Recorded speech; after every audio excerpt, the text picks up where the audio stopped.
無酬工作指嘅係投入咗個人勞動嘅時間，但唔會獲得金錢作為報酬。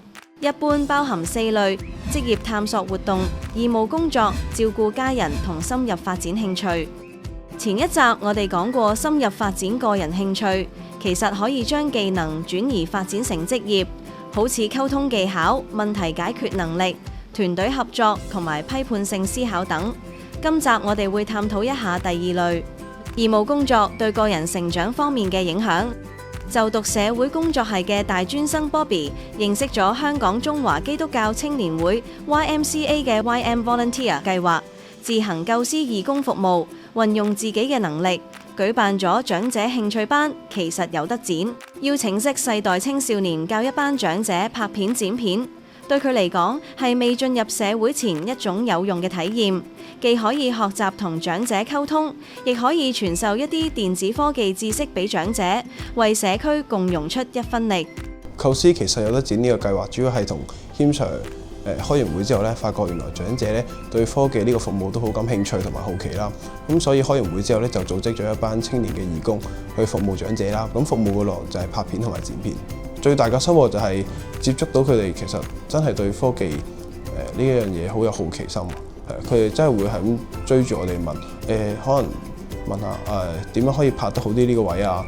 我哋啲燈要擺邊度啊？我哋使唔使逐個鏡頭去拍啊？使唔使拍下啲嘢食先啊？或者使唔使分鏡去拍啊？咁樣佢哋問呢啲問題其實都係好專業嘅，我覺得係啊，所以我哋都要有一定嘅準備，所以先可以同佢哋做到義工服務。無酬工作最特別嘅地方就可以令到我有滿足感啦，同埋我係一個讀社工學生啦，可以令到我喺日後嘅職業發展啦，會有更加大嘅幫助。同埋喺我做無酬工作嘅期間咧，我可以同好多唔同嘅人嘅接觸啦，咁令到我見識到社會上面真係好多唔同需要嘅人啦，令到我知道佢哋嘅困難啦、需要咁樣。佢哋都了解過少少，不如我哋示範一次點用啦。黃生，我哋不如揾日一齊去城門水塘行山啦。離氣啊！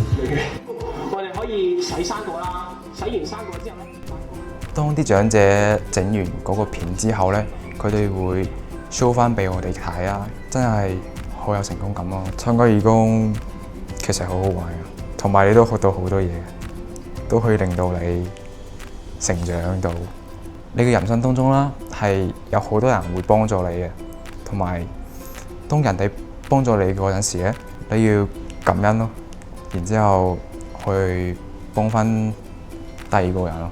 觀察到其實大專生佢哋雖然都係社工學生啦，咁但係佢哋未必會喺實務上面會有好多嘅體驗嘅。咁但係喺呢個過程裏邊，見到佢哋有一個 mentor 嘅領導能力啦，佢哋可以帶領到中學生佢哋去做一個義工服務。喺籌備嘅過程當中，無論係準備啊，或者係訓練佢哋啊嘅時候咧，其實佢哋都做到一個領導嘅角色。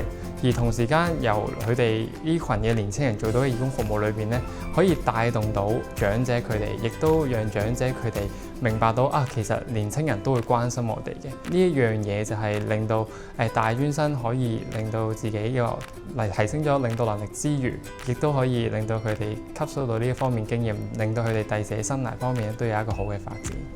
無酬工作嘅重要性其實係雖然係無酬啦，但係付出嘅時間同埋心力咧，亦都係非常之重要嘅。因為每一個無酬工作，譬如係義工服務啦，佢哋都係充滿意義嘅一啲工作啦。咁亦都係完成咗每一份嘅付出咧，亦都會為咗社會帶來改變。無論你係喺社會上面咩角色啊、咩身份都好啦，其實你都可以去選擇做一啲義工服務啦。我哋相信每一份嘅付出咧，都會為世界帶來改變。義工服務係一種冇酬但係充滿意義嘅工作。青年人可以透過構思同埋實踐義務工作，運用自己嘅專長服務社區。不論能力大小，只要有心，就能夠發揮無私精神，助己助人。